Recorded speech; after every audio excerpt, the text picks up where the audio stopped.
Hi, it's Carrie Ann Fitzgerald from the Program for the Development of Human Potential.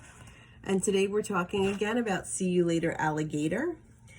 We were in the process of talking about something that parents always say that they would like to see in a classroom, which is kindness. Kindness never goes out of style, everybody. Sharing some kindness is so great and builds everyone up in the community. And who better to be these ambassadors of kindness than the naturally kind early childhood set of kids that we have? It's kind of their intuitive go-to to be kind, to be eager, to be enthusiastic. And I know that during COVID, it is really difficult, and we talk about this a lot. You know, they're so used to being able to reach out and hold a hand of a classmate who might be upset, things like that. But they can, of course, go back to that idea of using their words. So building their words of encouragement in lieu of being able to be physically close can be something that we can be mindful of teaching our kids, okay? So when we were last talking, we talked a little bit about what empathy was. We talked about a couple of different strategies to use to encourage kindness and an emotional literacy in our children. Easy things that we can just add into our normal day-to-day parenting routine. We also talked about media, we talked about its effect in kind of taking away that empathy. And we talked about resources that can help us to find appropriate media sources. Some of which I posted here on Facebook so that you would have access to those Facebook pages. Things like iMom and commonsense.org. Okay. Another really good one, I don't think I mentioned it, but just even for setting up devices and things of that nature, Cool Moms Tech, if you check that out. It's usually a blog. They have a website versus, I believe, a Facebook page.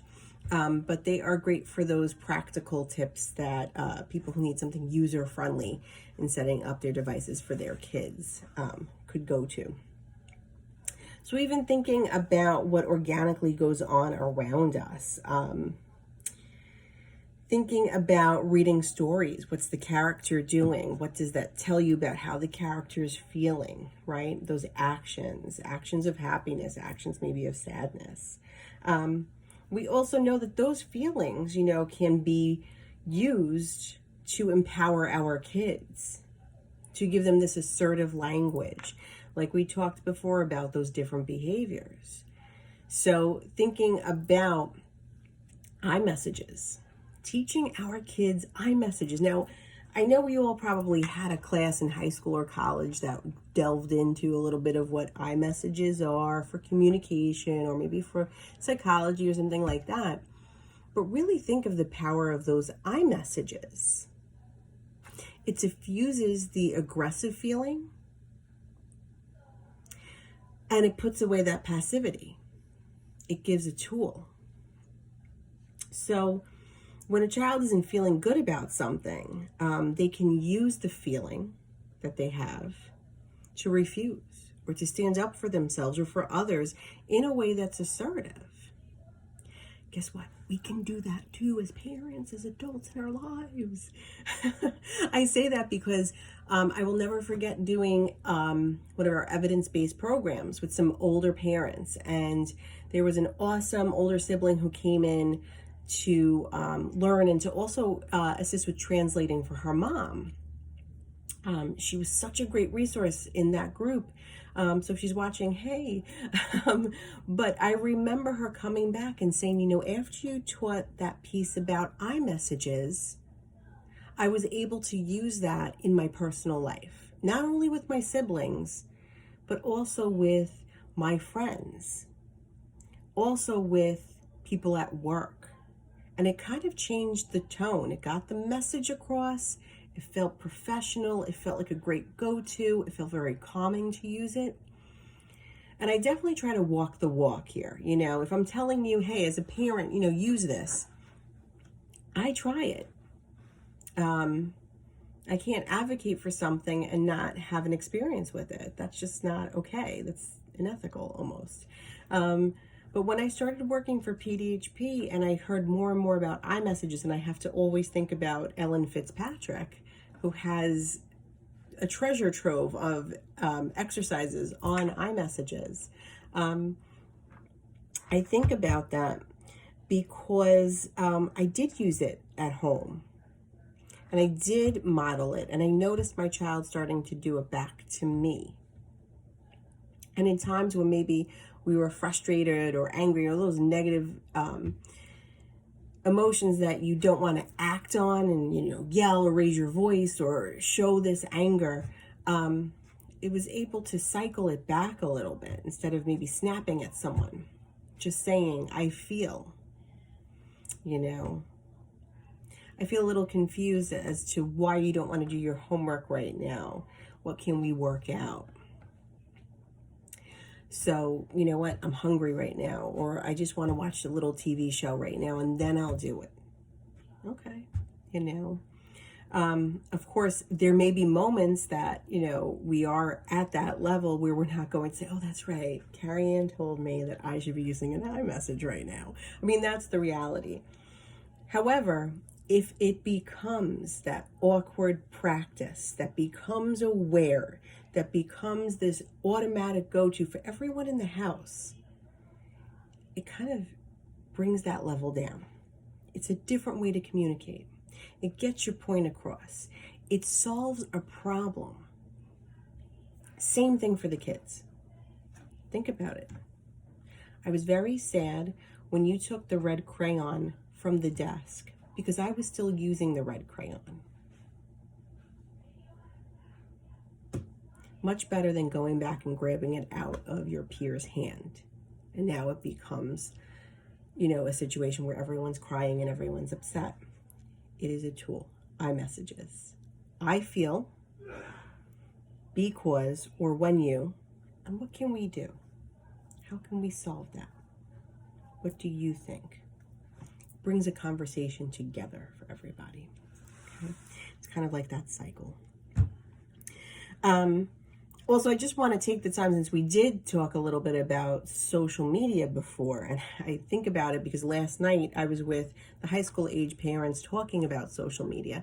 You should be aware when it comes to social media and screen time, there are now these regulations and laws and rules going on.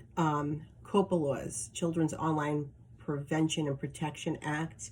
You are not allowed to have a social media account under the age of 13. So your things like Instagram and whatnot. Generally, our little ones are not that focused on that. However, think about time restriction when it comes to the screen. Okay.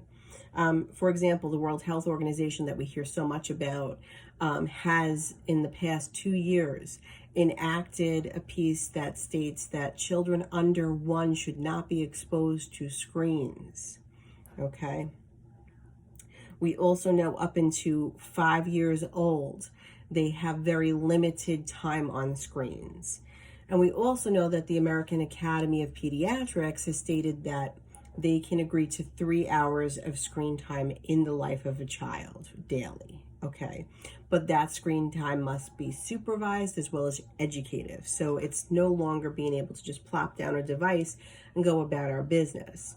And I know that that sounds really difficult because we're busy parents, So thinking about when you do have those devices, can you put them somewhere out publicly so that you can see those YouTube videos that your child is going to watch? You can see the games that they're doing.